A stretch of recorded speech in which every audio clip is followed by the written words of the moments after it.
Hello everyone, this is Defense Politics Asia, and welcome back to another episode. This time around we are going back to Niger, and the biggest news is Niger have increased its uranium price to 200 kilograms, 200 euros per kilogram.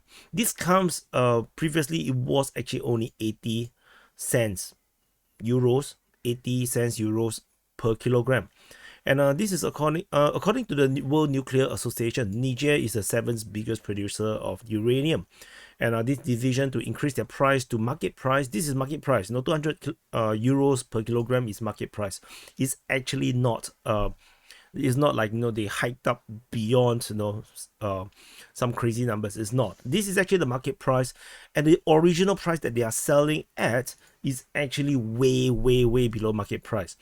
So for 60 years, France actually have been buying uranium from Niger at 99.96% lesser than the market price, paying only 40 cents per kilogram instead of 200. It's basically taking uranium for free. This situation with French companies doing uranium mining in Niger, they suspected that they don't even pay tax in Niger.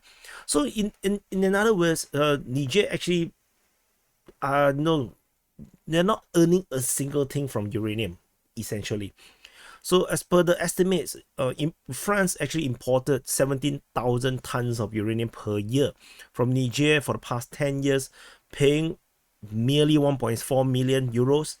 And this is way lower than what it should be paying, which is 352 million euros over the past 10 years. And tentatively, according to the Reuters fact check, Niger has not actually banned export of uranium to France, but it's unsure if France actually is buying uranium at all.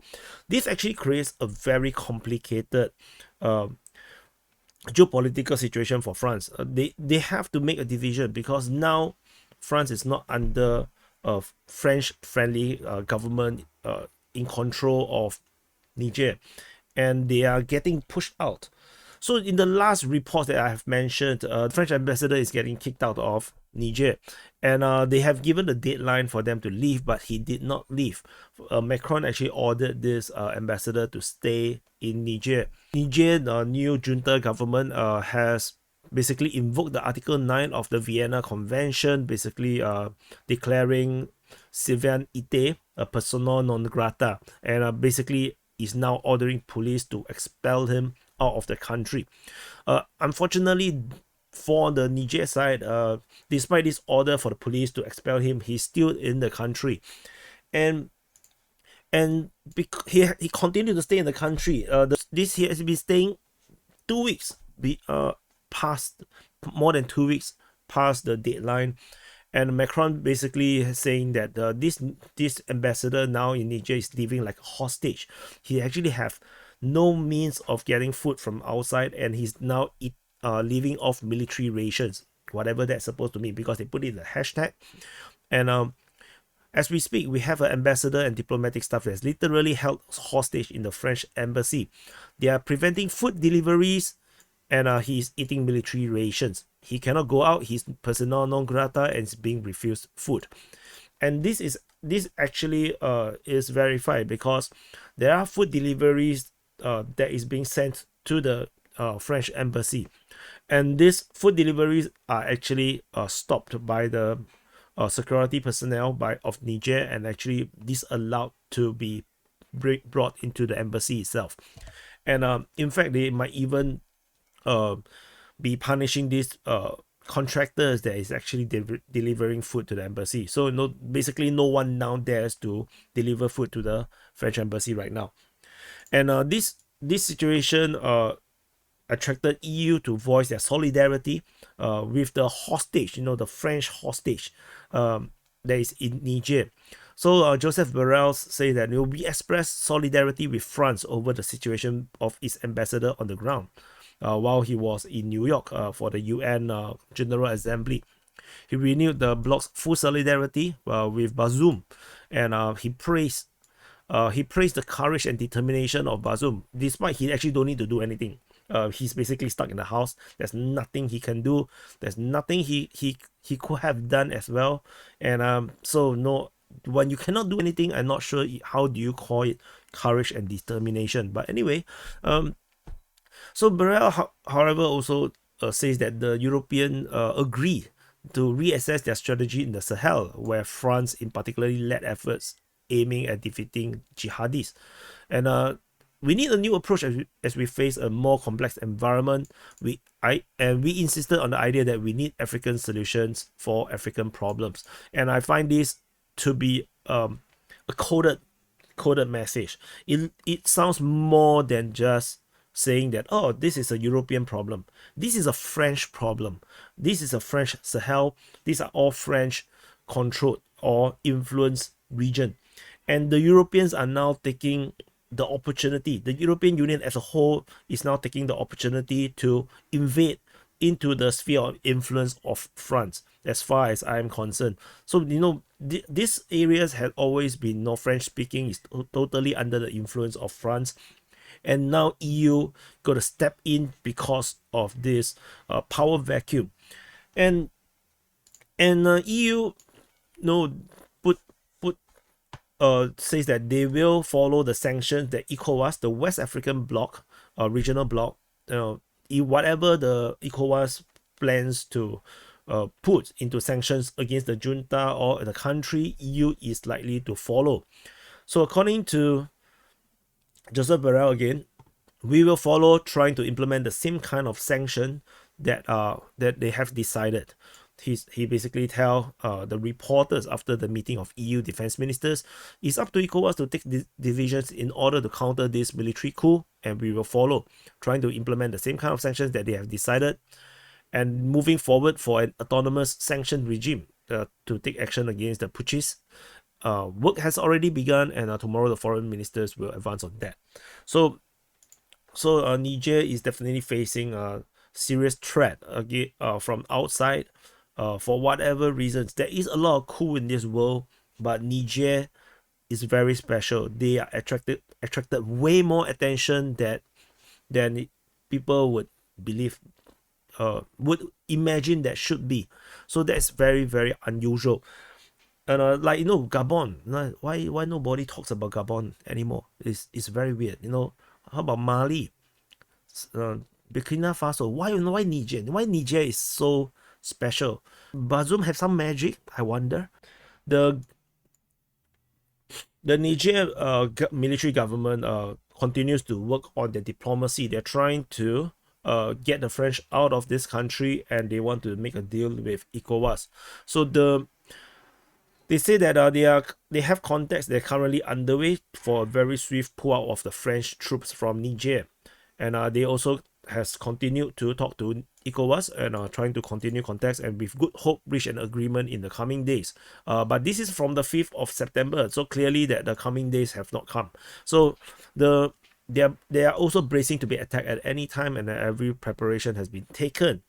It will be an unjust war, according to him, and they are determined to defend themselves if there is an attack. But as I mentioned, all these various developments, especially with the raising price of the uranium, and also that they are losing control entirely within Niger. They still have the French troops within Niger that refuse to leave the country, and with the ambassador embedded within the embassy, France is definitely looking into military solution for sure. And ECOWAS is largely under the influence of France, and it seems like they are trying to do something. And Niger basically made a very public statement. They accused of France of deploying troops in several West African countries, and clearly ECOWAS-related countries, as part of the preparation for possible military intervention together with the ECOWAS troops. And this is read on state TV, and they call for the departure of the French troops, which still refuse to leave, and it looks like the Niger military tentatively can't really chase them out militarily. Maybe they can't win the war. Maybe they don't want to escalate this thing. So there's 1,500 French troops currently in Niger, and Macron say that any division with the deployment is only to be made with Bazoum, the so-called rightful president of Niger. And if we ever redeploy, we only do so only at the request of President Bazoum, Macron tell the people. And because of after the accusation, Niger immediately ends the military pact with Benin. So the junta say that they end a military pact with Benin, accusing it of authorizing the deployment of troops on its territory for a possible military intervention against Niger. And this makes a lot of sense because how do you befriend or have a military pact when this particular country is allowing troops to be deployed in their grounds and to allow a possible invasion into your country? And the Niger reacted this by strengthening their positions in the border town around Gaia, and in this area here, this is border between Niger and Benin. So they have strengthened their position, and this has been witnessed by the people on the ground, and the residents has felt very assured because the military has actually moved in. They listen to the reports and news. They feel very worried about the lack of troops to deal with this possible invasion. But they actually were surprised to see the military in Gaia being deployed and stay at the border that they shared with Benin as well as Nigeria, and the people said that they actually feel reassured that the state has done whatever they could to deal with whatever is to come. This is reported by africannews.com. So things is definitely getting a bit tense. But the problem with ECOWAS is that within Nigeria itself, they have a lot of problems. The entire northern part of Nigeria actually shares the same culture and people with Niger, and ECOWAS is led by the president of Nigeria, and politically it is impossible for Tinubu, the leader of Nigeria, to actually endorse or allow the war to happen. He have to find a diplomatic solution because this is not a war that can be fought for Nigeria, and this could actually spell the end of problems or start a civil war within Nigeria just by invading into Niger. So, and on top of that, there is all this talk about the formation of a new alliance between some of the Sahel country. Particularly, we are talking about Burkina Faso, Mali, and Niger. So Burkina Faso basically have given the government the green light to send troops to Niger. So the cabinet also basically say that this is important to protect the Niger's security because this fundamentally affects the security of Burkina Faso. And this decision was then approved by the transitional legislature. So they approved the law that allows them to dispatch these troops to Niger. So within Burkina Faso itself is entirely now legal for them to send troops to Niger. And with this approval of the law, they have formed a new security pact, a new alliance. And this alliance is called the Alliance of Sahel States, ASS. This is formed by the three countries, Burkina Faso, Mali, and Niger. And they will... And this thing is not just purely to defend against ECOWAS invasion or a French invasion, where an attack on the sovereignty and territorial integrity of one or more contractual parties will be aggression against all. But this is also to fight against terrorism. So this region has a lot of problems with terrorists, jihadists, and this is also allowing them to put their resources together to fight against that. So the Malian leaders say that this aim to establish an architecture of collective defense and mutual assistance. And it will be a combination of military and economic efforts between the three countries. And the priority is the fight against terrorism in the three countries. So as you can see, this is not just aimed at the possible invasion by ECOWAS or France, but this actually comes at a time where there is a lot of jihadist attack in the region. And of course, there is a lot of conspiracy about who is funding and powering these jihadists to do all these things within Niger, Mali, and Burkina Faso. But this alliance basically is to actually fill in this security vacuum that France used to play. And United States also has been playing, but United States are still around.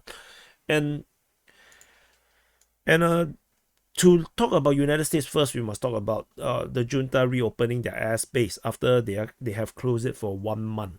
So they closed it on the August of 6th, and they have reopened around on the 4th of September. So around a month of closure of the airspace, and with this reopening of the airspace, the United States are able to conduct surveillance flights. So, but before these surveillance flights started, the US actually did some redeployment of their troops within Niger. So they have now consolidated all the troops more or less in one place, and they actually moved out all the non-essential personnel. This is actually a bit worrying, because once you start to move out non-essential personnel, that is a sign that the United States is believing that things is going to get worse. And consolidation of troops into one place also shows that they are preparing to create a kind of fortification or stronghold that they can feel safer within this possible worsening situation within Niger. So it's out of an abundance of caution, is described by this US official according to Reuters. So this prudent military planning to safeguard US assets while still continue to address the threat of violent extremism in the region. So they are not changing their force posture in Niger. They are reviewing all the options, and they have all this movement is actually coordinated and approved with the appropriate authorities, possibly talking about the current government. And this also shows that the current government in Niger, this junta, is actually having very friendly relationship with United States. And I think this is worth looking into, because while there is this geopolitical this struggle diplomatically between Niger and France, EU, as I mentioned, is trying to step in to get a piece of the pie. United States seems to be already quite entrenched, and it's actually very friendly with this current junta government.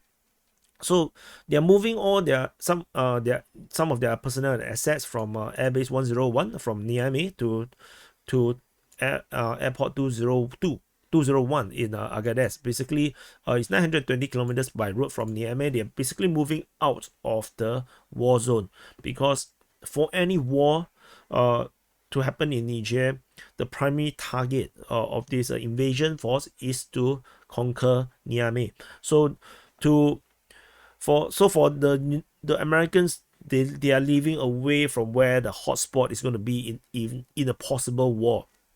And there is currently 1,100 troops in Niger. That's a lot of troops that the United States have within the country. And as I mentioned just now, surveillance flights is now back. The reason for the flight is tentatively still mainly to protect themselves. It's not really a counterterrorism operation. So the Pentagon issued a statement. They say that these missions are only for protecting US forces and not for the more sensitive and broader counterterrorism operations. So they say that stories to the contrary are false. They are currently only flying ISR, intelligence, surveillance, and reconnaissance, in order to monitor for any threats. So for force protection purposes, and that's it. So ultimately, they also said more about, they don't really want a shooting war in this area here, but with the airspace able to come back up, they can at least do some of these surveillance operations for force protection and make them feel more comfortable. And as I mentioned earlier, to make them feel more comfortable is to actually move away from where the hotspot is going to be in a potential war, and basically far away from the capital. And lastly, Bazoum himself, this is the hero, the courageous and determined person, where he can stay in a house with full determination and courage, and to show the world how courageous he is by not actually able to do anything. And basically, he used his lawyer and actually to try to do something. He appealed to the court of the ECOWAS to free him. He filed a lawsuit with ECOWAS and with his Senegalese lawyer, and basically invoked his arbitrary arrest and violation of freedom of movement. And he He requests that in view of this violation of political rights, the state of Niger must be ordered by ECOWAS to immediately restore constitution and hand over power back to him.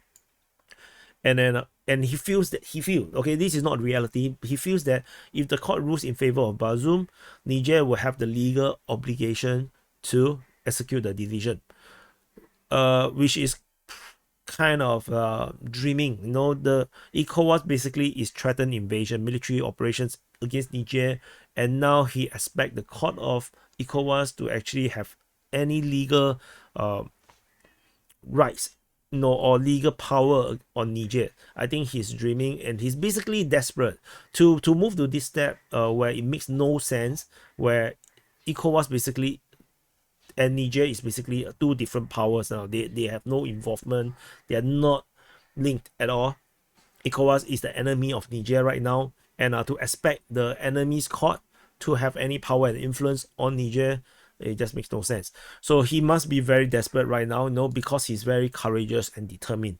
So anyway, thank you for watching, and press the like button. You must press so that more people will see this video, and I'll see you in the next update.